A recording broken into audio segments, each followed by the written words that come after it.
Bona tarda a totes i a tots. És un plaer poder iniciar i poder coordinar aquest debat organitzat per FL Science de la nostra fundació amb la finalitat de debatre una mica on som i on anem i què caldria fer en tot el tema de vacunes en el camp de la Covid. I estic molt content de poder comptar entre els tertulians, perquè serà com una espècie de tertúlia, doncs, amb el Toni Comín, que va ser conseller de Salut del 2015 al 2017 i actualment doncs, forma part de la Comissió de Salut del Parlament Europeu com a europarlamentari i a part personalment m'hi uneix una amistat de molts anys amb ell i la família. A part, estic també molt content de comptar doncs, amb el Julià Blanco i la Bea Mote. Crec que tots dos són molt coneguts, tots dos són investigadors de l'IRSI Caixa i a la vegada també la Bea Mote és metge adjunt del Servei de Malalties Infeccioses de l'Hospital Germans Trias i Pujol que dirigeixo. I el Julià doncs, és un investigador sènior de molts anys en el camp de les vacunes de l'IRSI Caixa. També comptàvem inicialment amb el Josep Maria Argimon, però malauradament un problema de darrer minut en el que la consellera l'ha convocat ha fet que no pogués estar amb nosaltres tota la reunió, però hem pogut parlar amb ella i us comentaré algun de les seves idees i de les seves propostes per fer front a aquesta pandèmia i en el nostre petit país. Bé, dit això, si em permeteu, començaré amb dues preguntes més científiques i després passaré a la més política amb el Toni Comín. I aleshores intento que aquest webinar sigui molt confortable i que tothom interrompi, talli, comenti o afegeixi el que vulgui, el que estigui dient l'altre. I el que pretenc, doncs, com dic, és que per centrar el tema una mica en pla més punyent, pugui preguntar a la doctora Bea Mote tots els assajos de vacunes que estem fent tenen una peculiaritat, que és que no contemplen gaire a la gent gran, la tenen una mica marginada perquè no hi ha una quantitat suficient i no sabem com actuarà la vacuna en aquest context i a la vegada és cert que cal seguir fent molta recerca en vacuna, però tot aquest requeriment de dobles cecs i de grups que no reben la vacuna per comparar-se a les que la reben, cal continuar amb aquests esquemes. I després, al Julià li preguntaria, Julià, creus que en aquests moments que a Catalunya tenim a l'Urgell, a la Vall d'Aran, d'altres llocs, punts molt calents, quina estratègia podria ser bona si vacunar a tothom en el context que hi ha una alta incidència d'infecció o com podries estructurar aquesta estratègia que caldria fer?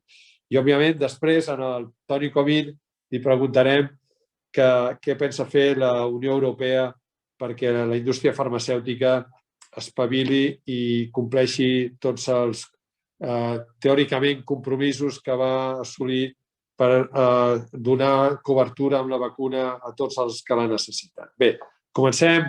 És el Dia de la Dona. Sempre començaríem per les dones primer, però avui encara amb més motiu. La doctora Bea Mote, doncs, Bea, quan vulguis.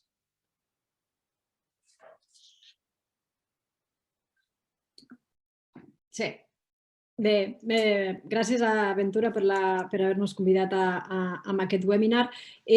La pregunta que fas sobre si els assajos han d'incloure a més gent gran jo crec que és molt apropiada. De fet, hem vist l'exemple que alguns països la vacuna d'AstraZeneca no s'han vist encara a aprovar-la amb majors de 55 anys per la manca de dades d'eficàcia, tot i que en els assajos de fase 2 sí que s'havia vist que la resposta immunològica era molt bona.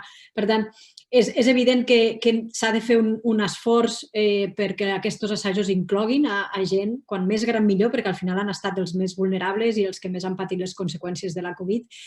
La realitat també és que tampoc és tan fàcil, no? O sigui, ara, per exemple, al centre que participàvem en un dels assajos de fase 3, un dels candidats a vacuna, ens exigeixen que més d'un 30% dels voluntaris tinguin més de 60 anys i que més d'un 50% dels voluntaris tingui alguna malaltia de base d'aquestes relacionades amb risc de malaltia més severa. Per tant, ja es fa un esforç, d'acord? Però la realitat és que tampoc és tan fàcil després arribar als més grans i després també que moltes vegades entres en competició amb el pla de vacunació. Per tant, per exemple, ara si volguéssim ficar gent de més de 80 anys de les residències, doncs ens trobaríem que ja pràcticament està totalment vacunada aquesta població. Per tant, com els poses al teu assaig de vacunes si ja han estat vacunats en població per la vacunació general. Per tant, jo crec que una de les coses molt interessants que ha portat la Covid és que la recerca s'adapte a una velocitat rapidíssima que mai havíem vist fins ara.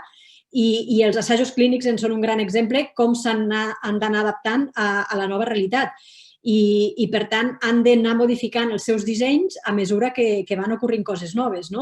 I com és ara que fas un estudi on ja estàs vacunant a la població, doncs has d'anar adaptant i anar ficant els procediments i anar implementant els procediments dins de l'assaig clínic per poder fer front a aquestes dificultats.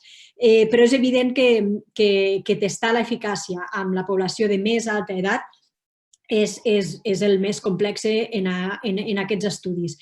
De totes formes, si els estudis de fase 2, com l'estudi d'AstraZeneca, jo crec que és un gran exemple, si els estudis de fase 2 ens indiquen que la resposta immunitària és força comparable a la gent més jove, jo també crec que a vegades les decisions del risc-benefici han d'anar una mica, han de ser potser més laxes en aquest sentit i el potencial benefici probablement és molt més gran que el risc. Problemes de seguretat no s'han vist amb la gent gran amb els estudis de fase 2 i si la resposta immunològica és comparable, doncs si només has reclutat a 1.000 participants, doncs és molt probable que la vacuna segueixi sent eficaç amb aquesta població.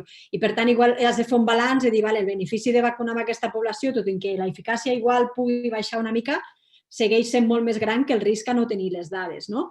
I, de fet, això ho hem vist en moltes poblacions especials que no s'han tingut en compte en els assajos clínics. Els assajos clínics ens exclouen persones que prenguin Sintrom pel simple fet que poden fer un blau, un hematoma al braç i no hi ha cap contraindicació per vacunar amb el Sintrom. I les societats d'hematologia han sortit i han dit, escolteu, tot i que no s'han generat dades amb gent que pren Sintrom, hem de vacunar la gent que fa Sintrom. Per tant, jo crec que és difícil després aquestes decisions, però que els assajos clínics a vegades no poden contestar absolutament totes les preguntes en el temps curt que tenim, amb la situació pandèmica en la que estem, i que, per tant, a vegades ens hem de prendre decisions amb les dades que tenim i anar-nos adaptant. Ara jo crec que el repte més important és veure si les vacunes seguiran sent eficaces davant de les noves variants, per exemple, i s'han de centrar en intentar contestar aquestes preguntes. Si em permeteu un petit comentari sobre això, jo crec que en el cas d'AstraZeneca i aquesta barrera dels 55 anys és una mica absurd des del punt de vista immunològic també. La diferència d'un sistema immune entre una persona de 55 anys i una persona de 60 o de 65 anys tampoc és tan gran. No estem parlant d'una immunosenescència que podem tenir o que podem trobar en persones de més grans de 80 anys, per exemple. I posar aquesta barrera de 55 anys jo la trobo almenys immunològicament arbitrària. Totalment. Jo crec que la decisió d'estar basada en la seguretat i les vacunes sempre el llindar és el de la seguretat, perquè estàs ficant vacunes a gent sana i a més estem fent una vacuna enfront d'una malaltia que en la majoria dels casos serà simptomàtica o lleu. Per tant, el llindar de seguretat ha de ser altíssim Llavors, en el moment en què tu ja has generat unes dades de seguretat i has vist que en la gent gran, de fet, en la gent gran les vacunes acostumen a ser molt més segures perquè fan menys resposta i, per tant, fan menys reactogenicitat. Per tant, jo la veritat és que no tinc cap dubte de que són segures amb gent gran i si no està testada l'eficàcia en menys de 80, pot ser que estigui una miqueta més reduïda, sí, però i tota l'eficàcia que tenen, de totes les vides que es poden salvar. Per tant, jo també estic d'acord que la decisió de limitar la d'AstraZeneca és una decisió discutible, que evidentment l'ideal és tenir dades amb totes les poblacions i amb números immensos, però la realitat és el que tenim i el que tenim. Però el primer que cal fer és poder protegir, no? I, Julià, el que preguntava abans respecte a les àrees aquestes que hi ha una alta incidència de casos i que una hipòtesi que algunes persones a vegades plantegen és anem-los a vacunar tots. Tu això com ho veus? A veure, les estratègies de vacunació, sobretot en les condicions que tenim ara mateix de vacunes o d'accés a vacunes limitats, són sempre complicades. I jo crec que hi ha com dues grans línies de treball. Una és la d'intentar reduir el número de morts, o sigui, intentem vacunar aquelles persones més en risc de malaltia severa i de mort. I l'altra estratègia és la d'intentar reduir el número de noves infeccions. Que això seria intentar buscar més les poblacions que estan produint més noves infeccions i les zones on s'està produint aquestes noves infeccions. Llavors, en aquest cas, d'aquestes zones calentes on tenim una incidència elevadíssima, actuar amb una vacuna seria una bona idea. Però el que no podem fer és actuar d'una manera indiscriminada. O sigui, el que no podem fer és començar a vacunar indiscriminadament, perquè el que provocarem llavors és que tindrem una gran quantitat de virus circulant i, a més, una pressió immunològica d'aquestes vacunes. I això què farà? Això farà que el virus pugui evolucionar encara més i pugui generar variants resistents. On es troba més còmode el virus per poder evolucionar és amb una replicació elevada i amb una pressió immunològica elevada. Aquesta és el millor caldo de cultiu per a la generació de noves variants virals. Per tant, això és un risc. O sigui, posar-nos a vacunar aquestes zones d'una manera indiscriminada pot ser un risc. El que necessitem és, si volem fer això, necessitem identificar perfectament aquelles persones que estan infectades de les que no estan infectades. Necessitem primer un testatge d'antigen, probablement, és l'acció més ràpida i més contundent, i poder separar aquesta població d'aquestes zones calentes en dos grups, aquells que estan infectats i aquells que no estan infectats. Intentem protegir, vacunar aquestes persones que no estan infectades i intentem contenir els nous casos aïllant aquestes persones infectades. Si no fem això, estem en risc de generar una bomba virològica en aquestes àrees. I, a més, això té un punt també important d'estrès pel sistema. O sigui, si el sistema, amb un número de vacunes limitades, té un programa de vacunació definit, la identificació d'aquestes àrees i la derivació de vacunes cap a aquestes àrees també pot generar una manca de vacunes en el programa, diguéssim, preestablert que hagi definit qualsevol govern. Amb això, Julià, m'agradaria afegir que, a més, hi ha la limitació de que els estudis de vacuna a dia d'avui encara no estan dissenyats per testar o per demostrar l'eficàcia de les vacunes en evitar la transmissió. O sigui, tenim en compte que els endpoints o els objectius dels estudis són veure la incidència entre els diferents grups, el vacunat i el placebo, de malaltia simptomàtica per Covid. Lleu, moderada o severa, però simptomàtica. Per tant, tot i que hi ha dades preliminars que sí que suggereixen que probablement vacunant-te evites també la infecció asimptomàtica perquè baixes càrrega viral i probablement si baixes càrrega viral baixes transmissió, els estudis actualment no estan dissenyats per demostrar això. Per tant, la vacunació massiva per evitar transmissió no està sustentada per les dades que tenim a dia d'avui.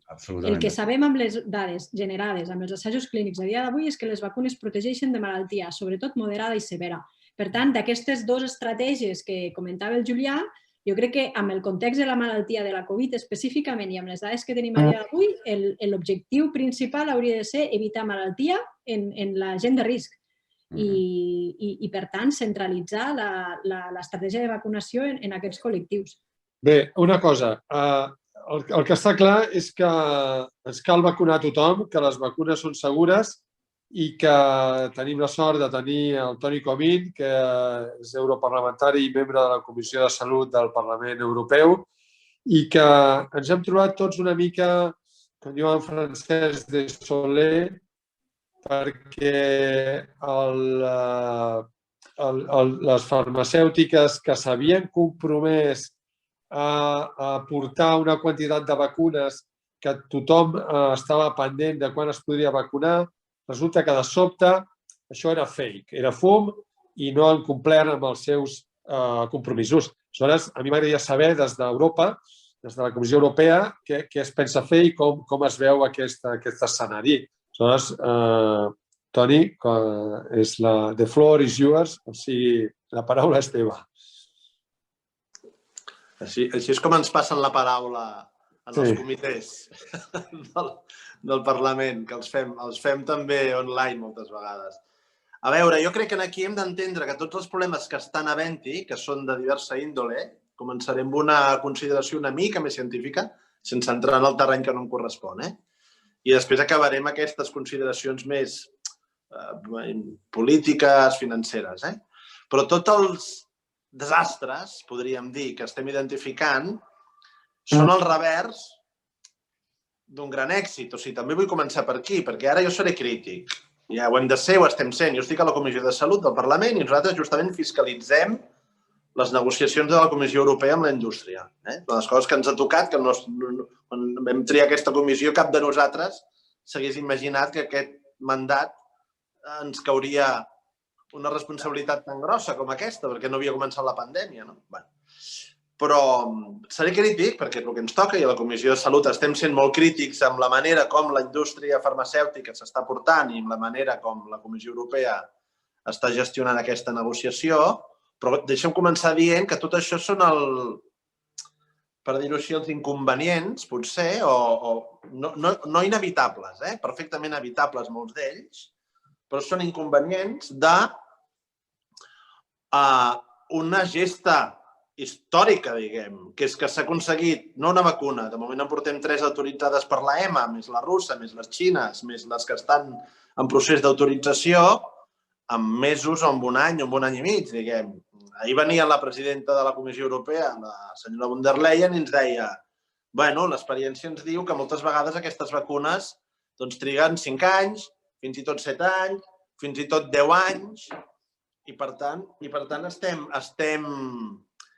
trencant completament els pronòstics i les previsions del que és el procés de recerca i desenvolupament d'una vacuna. Per tant, és més fàcil entendre tots els problemes que estem tenint si entenem que són problemes derivats també d'aquesta situació extraordinària que ha sigut aconseguir una vacuna en tan poc temps, per dir-ho així. Perquè és veritat, això m'ho confirmareu vosaltres, si de cas, però s'ha aconseguit la vacuna amb un temps rècord. Jo crec que amb això sí que no m'invento res. Llavors, hi ha alguns inconvenients amb els que jo no aprofundiré, perquè no és el meu àmbit, diguem, però que els explicava la Bea molt bé, que tenen a veure amb la seguretat i l'eficàcia. És a dir, com s'han fet les fases 3 d'algunes d'aquestes vacunes. No s'han fet de la manera com es fan la majoria de vegades, diguem. I la mateixa EMA i l'agència americana i l'anglesa, encara més que la EMA, diguem, han estat subjectes a una certa pressió dels governs per sacrificar seguretat, que no ho ha fet després. Una cosa és que hagin estat subjectes a pressió i l'altra és que l'hagin acceptat, aquesta pressió. Però per sacrificar seguretat a canvi de temps, perquè semblava que el temps era la prioritat. Per tant, primer inconvenient, un inconvenient de tipus, un risc, diguem, de no autoritzar aquestes vacunes amb els estàndards de seguretat i eficàcia esperables.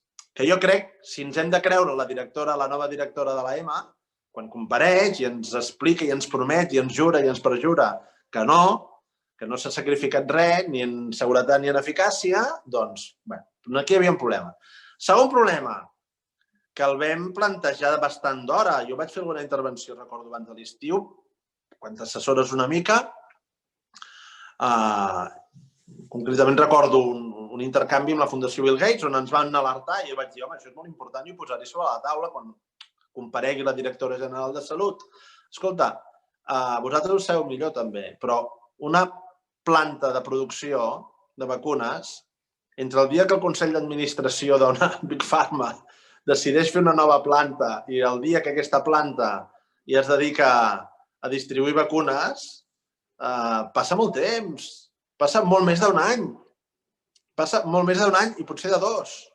Què vol dir això? Que la capacitat logística i això em permet per arribar al final amb una proposta que estem fent en aquests moments. La capacitat logística, la capacitat productiva, la capacitat instal·lada de tota la indústria farmacèutica europea, doncs ara s'està veient, doncs probablement no és suficient com per garantir el subministre que s'havia promès en els contractes. I aquí hi ha un problema que no sé si aquí vam perdre temps o no vam perdre temps. En tot cas, és ara que s'ha descobert. Una vegada tenir la vacuna i altres tenir les fàbriques per produir-les a escala massiva. Són coses diferents, que necessiten processos diferents. I també és complicat que la indústria es posi a desenvolupar fàbriques que tinguin una tecnologia específica per a una vacuna específica abans de saber segur que aquell procés de desenvolupament acabarà bé. Per tant, si la indústria en això ha intentat nedar i guardar la roba, normal, en part, si vols, que és protegir-se, curar-se amb salut i no començar a desenvolupar aliances amb altres empreses a Barcelona, ara produirem la de Janssen, bueno, a Catalunya la de Janssen, per exemple. Això vol dir que estem reorientant plantes que estaven pensades per altres productes i les posarem a fer vacunes anti-Covid. Aquí hi ha un segon problema. Però després, nosaltres hem anat a petar a una tercera qüestió. Llavors, parèntesi. El tema de la transparència ara ha passat, però fa 15 dies era el monotema. És a dir, quin és el drama? Que els contractes que ha firmat la Comissió Europea amb la indústria no els coneixem. Ni els diputats no els coneixem. Va haver-hi un moment que ens en van posar un a disposició perquè CureVac ho va acceptar, CureVac que no té la vacuna autoritzada per la EMA, amb la qual també dius, bueno, coneixerem els contractes de les vacunes que no s'estan comprant.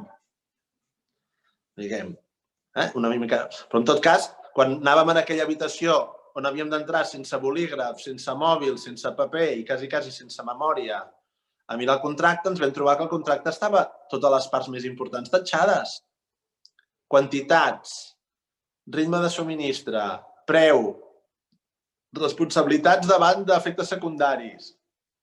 Tot això només de CureVac, que és l'únic contracte que en el seu moment es va fer públic, estava tatxat. No sabem res del contracte amb Sanofi, no sabem res del contracte amb Moderna i al final, com una mesura de pressió contra el que ha sigut la política de la comissió, sí que s'ha fet públic el contracte d'AstraZeneca, però com una mesura de pressió molt forta quan AstraZeneca es va desdir directament dels seus compromisos. Però això ho faig com un parèntesi, és molt greu, és molt important, la falta de transparència. Però deixeu que acabi amb una qüestió que jo us la poso també, m'interessa la mirada científica en aquest tercer punt, que és el tema de la propietat intel·lectual. A veure, les vacunes, faig números grossos. Ahir vaig haver d'intervenir davant de la presidenta de la comissió i em va tocar explicar, parlar aquests números. 14.000 milions, broc gros, de dòlars. La suma de les vacunes que sembla que sí que acabaran funcionant de manera massiva. 14.000 milions, 8.000 milions és finançament públic. 2.000 milions és finançament non-profit de filantropia. O sigui, estem parlant que 14.000 milions, la indústria només n'ha posat 4.000. 10.000 els ha posat la gent, o 8.000 els ha posat la gent de la butxaca, diguem. Llavors, aquí és on nosaltres plantegem a la comissió, ja fa moltes setmanes, i els hi poso a la taula, escolta, i per què, tal com preveu l'OMC, el tractat el que regula el tema de la propietat intel·lectual, l'ATPIC, el TRIPS, diguem, que ho preveu en casos d'emergència sanitària global. De veritat no hem de suspendre la patent? Almenys mentre duri l'epidèmia? Perquè l'hem pagat. Jo tinc un diàleg escrit amb la comissió. A mi em contesta molt amablement la senyora Galina, directora general de Salut. I em diu, no, perquè nosaltres el finançament que hem posat en el cas de la Unió Europea, sembla que són 3.000 i pico milions, a través d'un l'ESI, que en diuen, no? És a compte de les vacunes que acabarem comprant. I el que fem és pagar-les abans. I pagant-les abans, la contrapartida d'aquest pagament anticipat és que la indústria pot accelerar el procés. Per tant, el que estem comprant és temps. Paguem les vacunes anticipadament i amb això comprem temps. Pregunta, per cert, que evidentment l'hem fet. I si al final una d'aquestes vacunes no acaba sent autoritzada, aquests pagaments anticipats, què passa? Diu, bueno, no, és que ja hem triat aquelles vacunes més prometedores. Bueno, d'acord. Però fixa't que hi ha una fal·làcia, des del meu punt de vista, aquí, que és, quan diem, i al final et contesto, Ventura, quan diem el que estem fent és pagar perquè vagin més ràpid, dic de manera simplificada, i per tant no els hi podem demanar que suspenguin la propietat intel·lectual, diguem, perquè els estem pagant per anar més ràpid, però ells igualment han de fer tot el procés i el risc l'estan assumint igualment. Dius, no és veritat, perquè les condicions per accelerar el procés de desenvolupament de la vacuna, per definició, el que fan és suprimir el risc. És a dir, no és possible dir perquè vagin més ràpid però el risc encara el tenen. No, si van més ràpid, precisament van més ràpid perquè els hi hem eliminat el risc i la patent, ho sabeu molt bé vosaltres, la propietat intel·lectual el que fa és compensar els riscos. Per tant, s'està generant un cert moviment, tant en termes de societat civil com al Parlament, de dir, escolti, ens han de subministrar vacunes de manera massiva? La millor manera de fer això és suspendre la patent, perquè llavors sí que poses tota la indústria mundial en marxa. Tu pots activar, i sabem perfectament que la Índia, Brasil i Sud-àfrica són 3 potències en termes productius, el que no tenen és el coneixement. Però és que aquest coneixement l'hem pagat tu i jo. M'entens? Per tant, els ciutadans hauríem de poder obligar a la indústria, a través de les institucions europees, a aixecar les patents i que el món sencer es pugui posar a vacunar de manera massiva, perquè, escolta, vacunarem amb sort, al Nadal segurament ja haurem acabat la campanya de vacunació. I no em crec l'objectiu de la Comissió Europea tenir un 70% vacunat a l'estiu, jo no me'l crec. Però bueno, ja serà el Nadal. Però de veritat estem segurs vacunant només a Europa? O sigui, ens podem creure que amb la vacunació ja estem protegits encara que el virus segueixi circulant? O m'ho contestareu vosaltres? Hi ha riscos que al final, si el virus segueix circulant, acabi havent-hi mutacions que quedin fora del que la vacuna protegeix. I llavors tornem a tenir les poblacions vacunades en situació vulnerable, deixant el virus circulant 5 anys per Àfrica i per una part d'Àsia i per una part d'Amèrica Llatina. De veritat que és una idea segura? Llavors, aquí el moment d'aixecar la patent, i acabo, té aquesta doble voluntat de dir, escolta, per una qüestió de seguretat global, però també per una qüestió de justícia, que això ja ho hem pagat, que el risc ja l'hem pagat, accelerant el procés de desenvolupament de la vacuna. El que estàs fent és suprimir el risc. Per tant, quan la senyora Galina em fa un mail a mi contestant-me, ara estic fent una primícia, diguem, dient-me, no, és que no confonguis, una cosa és accelerar i l'altra és el risc. No, home, no, això és una fal·làcia. I aquest és una mica el debat que tenim. Toni, si em permets, jo crec que ho has dit molt bé. El gran error seria vacunar, diguem, el món ric i deixar el món pobre no vacunat, perquè seria el substracte en el que el virus aniria evolucionant i aniria evolucionant. O sigui, cada cop que el virus viu per infectar i per infectar una situació que li és més confortable amb ell. I, per tant, si hi ha una situació hostil pel mig, que, com deia molt bé el Juli abans, pot ser gent vacunada o vacunant-se, però que encara no té tota la resposta immunitària, el virus evoluciona per trobar un escape que li permeti sobreviure en aquell medi hostil i seguir infectant, que és la seva manera que té de viure. Per tant, les vacunes haurien de poder arribar a tot el món, no hi hauria d'haver-hi les patents, almenys inicialment, i hauria d'haver-hi diferents tipus de vacunes. Per això, jo vull preguntar al Julià, o sigui, nosaltres que hem constituït un grup de recerca molt potent en col·laboració amb el Supercomputador Barcelona, amb el Centre de Recerca Animal, amb l'IRSI Caixa i gràcies a Grífols, que ens ha ajudat molt, doncs, però també gràcies al crowdfunding d'un projecte que es diu Jo em corono, hem pogut iniciar molt ràpidament una recerca en vacunes. I aleshores moltes persones ens diuen però bé, ja hi ha vacunes, cal que seguim fent recerca? Julià, cal que seguim fent recerca en vacunes? Evidentment la resposta és sí, cal que fem recerca en vacunes perquè, com hem vist, aquesta pandèmia sembla que no tingui final. Estem veient contínuament noves variants del virus que estan amenaçant d'alguna manera l'efectivitat de les vacunes que tenim en aquests moments i, per tant, necessitem estar un pas davant del virus. En aquests moments, tothom estem anant a darrere del virus i identifiquem una nova variant i intentem millorar les vacunes. Moderna ja està preparant les vacunes contra aquesta nova variant anglesa o la variant identificada a Sud-àfrica o la identificada al Brasil. I jo crec que si una cosa hem de fer en recerca és intentar estar un pas pel davant del virus i no deixar que el virus ens sorprengui, sinó que nosaltres siguem el que sorprenguem el virus. I això és part de la feina que estem fent en aquest consorci amb el CRESA, amb el Barcelona Supercomputing Center, amb el suport de Grífols i de Jo em corono. Una de les coses que estem fent és modificar vacunes. Nosaltres sabem que no podem competir amb la gran farma en rapidesa. No farem la vacuna més ràpida del món, però sí que intentem generar coneixement per tenir una vacuna que sigui millor.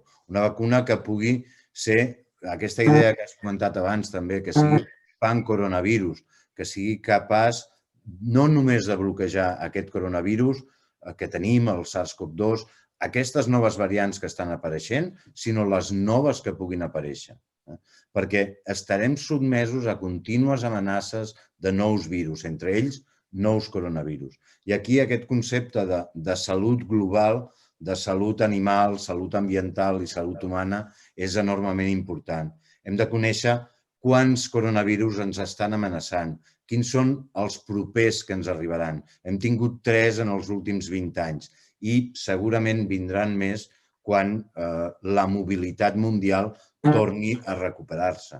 Per tant, hem d'augmentar la nostra preparació contra aquests coronavirus. I això només ho aconseguirem fent recerca i desenvolupant noves vacunes, intentant fer mutants de l'espai que intentin mimetitzar aquests nous coronavirus i que, a més ens generin aquesta resposta immune més global que seria l'ideal per combatre aquesta pandèmia. És curiós perquè jo crec que amb aquesta pandèmia ha anat tot tan de pressa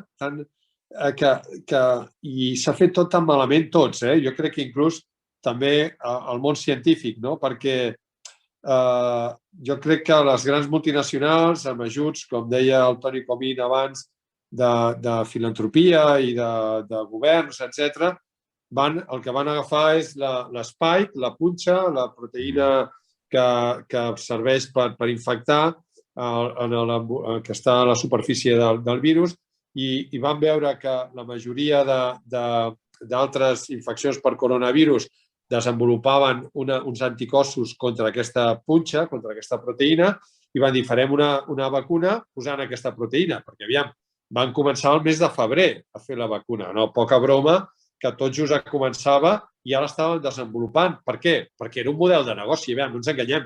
No era una orphan disease, allò que tenen 4 gats i ni Déu inverteix €1 perquè no té retorn en els que treballen a la indústria farmacèutica. Això era un negoci segur. Per tant, agafen, desenvolupen, però no hi ha hagut a la vegada un compromís amb seqüenciar regularment el virus, cosa que podíem haver pres de la sida i que sabíem que havien d'anar seqüenciant perquè el virus mutava. I pensàvem que aquest mutava menys i no anàvem analitzant.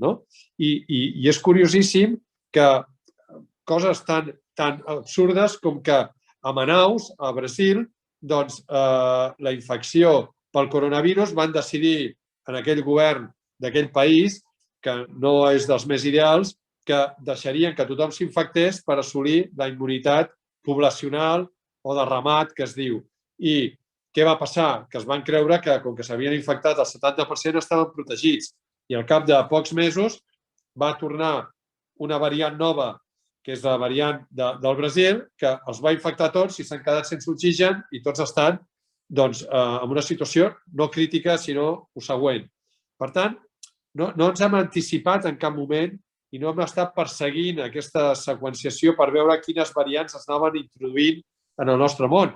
En aquests moments, a Catalunya, sabem que hi ha a prop d'un 22% de penetració de la variant anglesa, que és una variant que jo m'agradaria preguntar-li a la doctora Mote ella com la veu respecte a la vacuna i com veu que pot acabar responent a les persones vacunades en aquesta penetració d'aquesta nova variant. Protegirà, no protegirà? Com estarem? Bé, és una cosa que haurem d'anar veient. De moment, els estudis sembla que la variant identificada a Sud-àfrica sí que clarament és menys susceptible, s'escapa més a la resposta induïda per la majoria de vacunes. Fins ara la variant britànica no sembla que tingui tant aquest problema, però s'ha de veure. De fet, clar, els estudis de Pfizer i Moderna, quan es van dur a terme, les dades amb les quals es van aprovar, encara no hi havia aquesta variant circulant.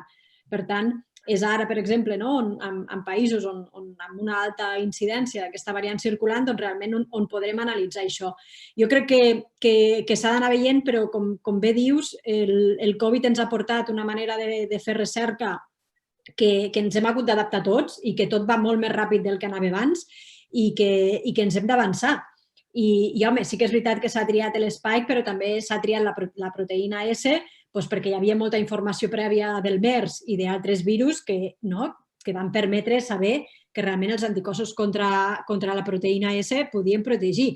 És evident que potser ara veient amb les variants que van sortint, doncs cal buscar vacunes alternatives, totalment d'acord, però bueno, jo crec que no hem d'oblidar que és un èxit el fet que hi hagin hagut aquestes vacunes en tan poc temps. Ens hem d'avançar en moltes coses, amb la seqüenciació, amb la producció que abans comentava el Toni. A Espanya, a dia d'avui, no tenim cap indústria farmacèutica que pugui produir vacunes. Nosaltres ho sabem, nosaltres tenim vacunes realitzades a l'IRSI Caixa i quan hem hagut d'anar a fer producció GMP l'hem hagut d'anar a fer fora, perquè no hi ha una sola biotecnològica catalana i espanyola amb capacitat de produir productes en humans. Hi ha molta indústria veterinària, però no en humans. Llavors, ara Reig Jofre es adapta per fer un pas, no produirà tota la vacuna des del principi, farà un dels segons passos. Ostres, hem de saber-nos adaptar. De la mateixa manera que s'han adaptat les agències reguladores, la manera de dissenyar, els científics ens hem adaptat a fer recerca d'una manera molt més àgil perquè calia donar resposta, la societat s'adapta a altres coses, no? I la indústria s'ha de posar, perquè és que poden haver-hi aquests compromisos de produir tantes vacunes, tants milions de vacunes, però com diu el Toni, però si no hi ha capacitat per produir aquestes vacunes. Llavors, una solució pot ser alliberar la propietat intel·lectual, em sembla una excel·lent proposta en l'estat de pandèmia en la que estem, però per què no es força també altres farmacèutiques que sí que tenen aquesta capacitat? Merck acaba d'abandonar el seu desenvolupament de vacunes. Merck és una de les grans productores de vacunes. Si tu li passes la propietat intel·lectual a Merck, no et dic que en 2 dies estigui fent les vacunes d'una altra farmacèutica, però segur que ja tindrà una capacitat per adaptar-se, no?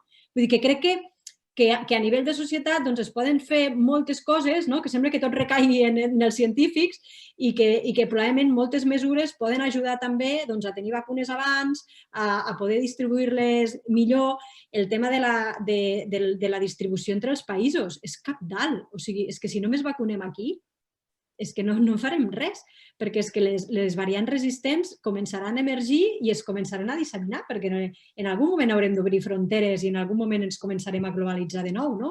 Bé, deixa'm fer-te un matís només, perquè has dit que a tot l'estat espanyol no hi havia cap empresa que pogués produir vacunes.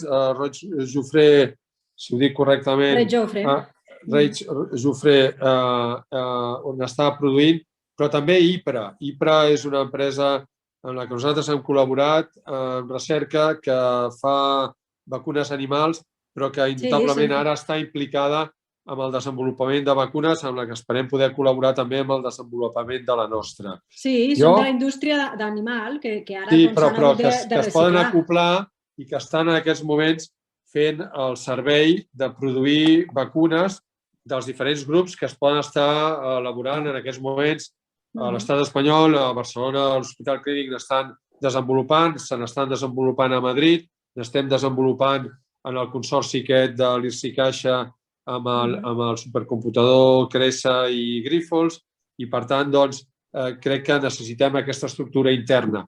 Jo abans de passar-li la paraula al Toni, perquè d'alguna manera ell vagi fent una mica la cloenda d'aquesta reunió, jo crec que m'agradaria que el Julià parlés de la reinfecció. És com una que jo crec que s'ha volgut negar. En aquesta pandèmia han passat tantes coses que algun dia hem d'escriure un llibre, perquè tothom ha volgut com mitigar les coses. No, la pandèmia no arribarà perquè està a Itàlia, però no arribarà, perquè Itàlia està molt lluny. La pandèmia, doncs, resulta que no té, no té molta gravetat i no té molta mortalitat. I no hi ha reinfeccions i la immunitat, tothom queda protegit. Aleshores, Julià, tothom queda protegit? Nosaltres tenim molts casos de reinfecció. Explica'm una miqueta això, perquè penso que molta gent, i sobretot jove, pot creure que perquè s'ha infectat ja no passa res, ja segur que estic protegit. Comenta una mica això. Sí, lligo això. Primer, dos comentaris respecte als temes que hem tractat. Jo crec que la paraula clau en tot el tema de logística de vacunes i de producció de vacunes és transparència. Transparència en la propietat intel·lectual, transparència amb els contractes i transparència en qui està assumint el risc, si l'empresa farmacèutica o les institucions públiques. Si complim això, jo crec que serà un benefici per tots. I després, el tema de la recerca i la immunitat. Jo crec que estem en un moment en què tot el que estem fent és una oportunitat per entendre la immunitat contra virus respiratoris. És el mateix que va passar amb el VIH, és el mateix que hem après durant aquests més de 30 anys d'investigació sobre el VIH, hem après molt sobre el sistema immune. Jo crec que ara tenim l'oportunitat d'aprendre sobre la immunitat del virus respiratoris. I això ens ajudarà a entendre aquesta pandèmia, però a entendre també infeccions com el virus respiratori sincitial, que també és una càrrega pel sistema sanitari. I tot el que puguem aprendre d'aquí serà un benefici pel sistema. I lligo això amb el tema de les reinfeccions. Les reinfeccions és un tema que ens sorprèn perquè la immunitat contra el virus respiratoris és una cosa que desconeixem. Tenim un ampli ventall de respostes immunes contra aquests virus. I nosaltres el que estem aprenent ara és que hi ha persones que generen una immunitat molt forta contra el virus, uns nivells d'anticossos neutralitzants i de cèl·lules T molt elevats, que probablement duraran molt en el temps i que els protegiran durant molt de temps, però hi ha persones que estan generant uns títols d'anticossos neutralitzants que són molt baixos. I inclús hi ha un percentatge de persones que no estan generant anticossos, que són els que anomenem els non-seroconverters, els que no seroconverteixen. Clar, encara que aquest percentatge de persones sigui petit, donat els milions i milions de persones que s'han infectat, això té una incidència sobre la infecció. Si en això li sumem la variabilitat del virus, que intenta escapar-se d'aquests anticossos, encara aquest fenomen de reinfecció pot ser més evident. I aquest és un fenomen que ja coneixem. Coneixem en altres coronavirus, com són els coronavirus del refredat comú, que són capaços de reinfectar perquè no generen una immunitat duradora i protectora contra aquests virus. El SARS-CoV-2 té tot el ventall, té des de les persones que no generen anticossos a les persones que sí que en generen i en gran quantitat. però aquesta no generació d'anticossos està associada a un risc de reinfecció. Pràcticament, no sé si totes, però la majoria de les reinfeccions que estan documentades estan associades a una manca d'anticossos protectors. Per tant, això és un tema que hem d'entendre molt bé.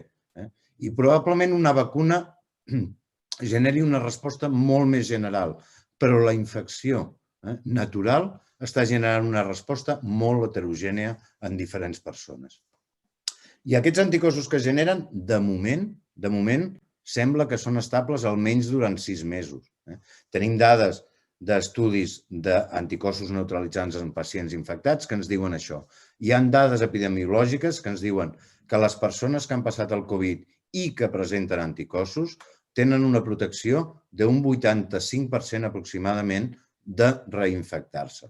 Això és pràcticament el mateix percentatge que està donant les millors vacunes, les de mRNA, que estan una mica per sobre del 90%. I és un percentatge millor inclús que el d'AstraZeneca. Per tant, realment, la generació d'aquests anticossos és important per la protecció i aquestes persones que no generen i que encara no entenem per què, són unes persones o uns individus que hem d'estudiar molt profundament per saber per què no generen aquests anticossos i què hem de fer per protegir aquestes persones. I en el context de SARS-CoV-2, però també en el context d'altres virus respiratoris. Jo crec que és una gran oportunitat entendre tot això. I sense recerca no ho farem. Toni, jo crec que queda clar que ha passat molt poc temps, que probablement és la malaltia de la que hem après més en menys temps, de la que s'ha generat més publicacions científiques i més coneixement en menys temps, però que, indubtablement, ens queda molta feina per fer. Crec que, com sempre, hi ha diferents formes o fons de finançament. Vull dir, hi ha els fons europeus, els fons estatals, els fons catalans, la solidaritat de les persones, la filantropia, tot segueix sent molt necessari, no ja tan sols per frenar aquesta malaltia, sinó perquè ens anticipem a d'altres que vinguin. I crec que el futur dels petits, dels nostres nets o dels fills, dels que són més joves, serà fer front a moltes pandèmies i com ens anticipem amb elles. I cal molta recerca en salut humana i salut animal combinada. Aleshores, a mi m'agradaria que una persona amb la teva influència, el teu coneixement, pogués transmetre a la Comissió Europea que si no hi ha molt més destinació de recursos a la recerca, tenim un futur que no el vislumbrem molt brillant. I m'agradaria una miqueta que tu comentessis també quin és el teu punt de vista sobre això. Sí, heu estat fent servir tots una paraula que justament té a veure amb un dels missatges que volia transmetre avui, que és la paraula anticipació. Fixeu-vos, ara estem aquests dies amb la guerra, diguem, de la patent i de suspendre la patent. Molt bé, això és molt important per una qüestió de logística i productiva. Però jo quan vaig arribar al principi de tot, em vaig posar en una guerra, que encara la tinc en marxa, diguem, que és intentar col·locar el concepte de recerca anticipatòria com un concepte que estigui formalment reconegut d'una manera molt més robusta en termes jurídics. Per què? Perquè estudiant-me el tema de la vacuna del Covid em va arribar justament el cas de les vacunes del primer SARS i del MERS. I em vaig quedar esparverat quan vaig saber i vaig córrer a trucar al Ventura i a consultar-li i dir, Ventura, això va anar així? Que aquestes vacunes, doncs, com que l'epidèmia va decaure, no es va fer la fase 3? Si la informació que a mi s'ha anat confirmant de manera repetida per part de la gent que ho coneix és bona, no es va arribar a culminar la fase 3 de les vacunes del SARS i del MERS. I clar, una mica la meva consulta amb els experts era, escolta, si s'hagués culminat la fase 3 d'aquestes vacunes, el coneixement del que disposaríem ara a l'hora de desenvolupar la vacuna del Covid-19 seria més gran? I, per tant, ara podríem anar més ràpid? Diu, home, sí, clar. Sí, evidentment la informació que dona una fase 3, que és una informació valuosa. I, per tant, ara estem perdent vides perquè en aquell moment la indústria va decidir aturar el procés de desenvolupament d'unes vacunes. Sí, i per tant, com la indústria, evidentment que farà servir criteris de rentabilitat i financers, les decisions no són estrictament científiques, no són d'interès científic, ni tan sols són d'interès, diguem, econòmic a llarg termini, perquè és evident que és econòmicament millor, diguem, tenir la població sana. És a dir, és un curtterminisme financer que condiciona les decisions científiques de la farma. Què vol dir això? Que hi ha una part de la recerca que no pot deixar-se desatesa i que no pot quedar en mans de les decisions de les polítiques de recerca de la farma, que són unes polítiques de recerca que estan molt condicionades per unes regles del joc financeres. I, per tant, hem d'alliberar una part de la recerca d'aquestes regles del joc. I aquí ens vam posar a treballar. I vam començar a treballar el concepte de què vol dir la recerca anticipatòria i què vol dir el concepte d'anticipar els virus que potser vindran. La indústria, en general, fa recerca dels problemes que ja existeixen, que són els problemes que necessitarà, que tens una certa garantia en termes de mercat, que hi haurà una demanda, però recerca són els problemes que potser existiran i no sabem si quan existeixin com seran exactament. Això no ho fa. I justament si algú ha de fer això és la recerca. Si alguna recerca necessitem és aquesta, la recerca preventiva, prospectiva, anticipatòria, digue-li com vulguis. Digue-li recerca prospectiva. Llavors, treballant sobre això, vam veure que hi ha una gent que això sí que ho ha fet, que era als Estats Units, que és el BARDA, perquè el BARDA neix amb una visió més Bush fill per prevenir amenaces, jo què sé, extraterrestres, però l'Obama, que era un senyor molt intel·ligent i ben assessorat, va dir, no, escolta, això, i el Bill Gates el deuria ajudar, això de lo que va, precisament, és de prevenir riscos sanitaris futurs. I el BARDA té una pastarada, desenes de milers de milions de dòlars per fer recerca preventiva en salut, que és anticipar futurs virus, anticipar futures epidèmies, anticipar futures amenaces sanitàries, mutacions, etc. I, per tant, nosaltres hem intentat col·locar, amb tota la modèstia, perquè jo soc una formiga dins d'aquell monstre que és el Parlament Europeu. El Ventura em diu influència, li agraeixo molt i ojalà, diguem, no? Però, en tot cas, aprofites la teva veu. I ara, efectivament, la Comissió Europea s'ha compromès, i serà la millor notícia que hem tingut en molts anys amb Salut a Europa, a fer el BARDA europeu, que es dirà ERA. Ara sentireu a parlar del ERA, i això és pel segon semestre del 21. Però jo què estic treballant ara mateix? Avui he estat treballant amb l'equip. Un informe que no sabem si prosperarà, però és igual, que prosperi el concepte, per assegurar que l'ERA se li dona el mandat de que té la responsabilitat de garantir que es fa la recerca aquesta prospectiva i la recerca anticipatòria. Si vols que l'ERA tingui un board científic internacional, evidentment, europeu, on es faci una decisió tan complicada que és decidir en aquesta visió prospectiva quins són els àmbits de recerca prioritaris, perquè estem fent recerca sobre coses que encara no passen, per entendre's, que són riscos potencials, per dir-ho d'alguna manera, i que l'ERA garanteixi que hi ha un finançament filantròpic, públic, més igual, o en col·laboració público-privada, més igual, perquè hi ha el finançament necessari per fer aquest tipus de recerca. Per tant, jo quan us sento em confirma amb una feina que estic fent cada dia al Parlament i em dona molta convicció, diguem, de dir, clar, és que el problema gros que el Covid ha posat sobre la taula és que hi ha un forat encara, que potser ja ho sabíem, però en tot cas el forat hi segueix sent i s'ha d'estructurar institucionalment de com es garanteix, es protegeix, s'impulsa i es promou aquesta recerca prospectiva anticipatòria. Ara hem de poder treballar. El vostre és un exemple boníssim.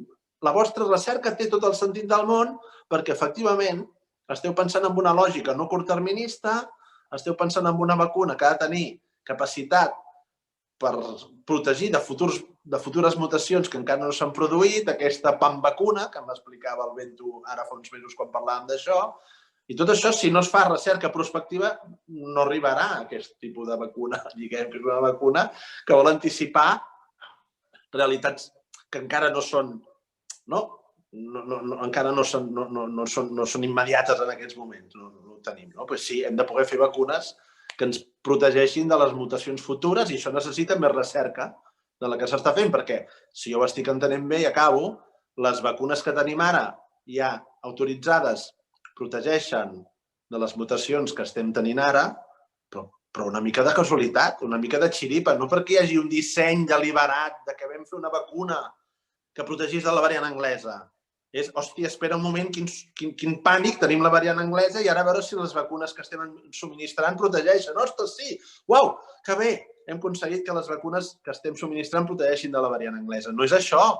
No és això que necessitem. Necessitem una recerca que garanteixi i ens anticipi dels riscos futurs.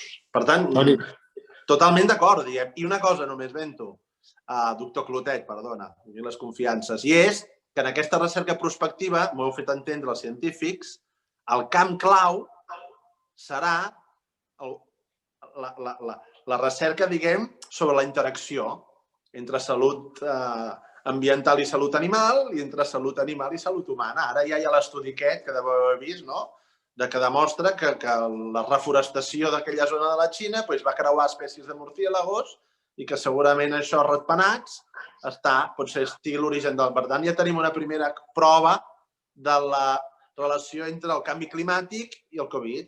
Una primera prova ja més concreta. Bé, doncs hem de fer molta recerca en lògica o en health, com deia el doctor Clotet, no? L'aventura. I hem d'entendre molt millor les interaccions entre salut ambiental i salut animal i entre salut animal i salut humana. Hem de poder estudiar les zoonosis amb molts més recursos dels que s'han fet fins ara, etc. Sobretot, Toni, jo crec que des de la Comissió Europea heu de poder destinar molt més recursos econòmics a aquesta One Health perquè ens és terriblement necessari poder anticipar-nos, no anar un pas enrere, sinó un pas endavant. En aquests moments hi ha coronavirus en els ratpenats que ja són resistents a les vacunes actuals. Tu has parlat que les vacunes actuals potser servien per la variant anglesa. Serveixen relativament. Els casos que encara coneixem de fa molt poc demostren que malgrat tot, la vacuna protegeix, però protegeix de la progressió, però en canvi la nova variant els infecta a les persones i per tant aquelles persones infectades segueixen contagiant.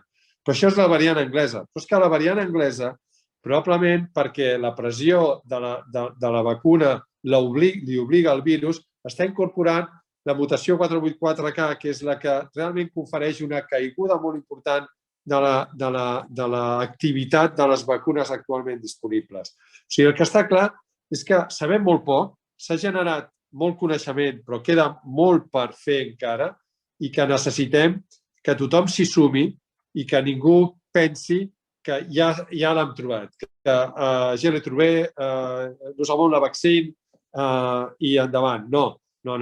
La cosa no és així, queda molt camí per fer i, per tant, espero que des d'Europa tu ens ajudis, influencis els que poden destinar molts diners a les beques oficials, que els governs tant de Catalunya com de l'Estat espanyol puguin també pensar que cal destinar molts diners en aquesta recerca i que així ens en sortirem, perquè és que si no, després d'aquesta en vindrà una altra, però no acabarem. Com que són les 8 ja i era una hora, jo vull acabar agraint-vos molt sincerament la vostra participació, sobretot a tu, conseller Toni Comín, amic, que fas molt bona feina a Europa, esperem que aviat la tornis a fer a Catalunya, en el Julià Blanco, a la Bea Mote, i vull també un especial agraïment a la meva gent, a la gent de la Fundació que té l'FL Science, Fostering, Sharing and Learning Science, que dirigeix Elisabet Pagès i que ho fa molt bé i que, per tant, li agraeixo molt la mise au point que ha fet perquè aquest webinar hagi anat com ha anat, que crec que ha anat molt bé. Espero que sigui molt útil, que en fem molts més i que, entre tots, acabem amb aquesta epidèmia i, sobretot, fem prevenció de les properes. Que tingueu una bona vetllada i moltes gràcies a tots. Bona nit. Un plaer, Ventura, i una abraçada, Bea i Julià. Encantat. Gràcies. Seguim. Adéu. Us necessito Adéu. com a experts que m'assessoreu. Encantats d'anar a Brussel·les. Va, fins ara. Adéu. Bona nit.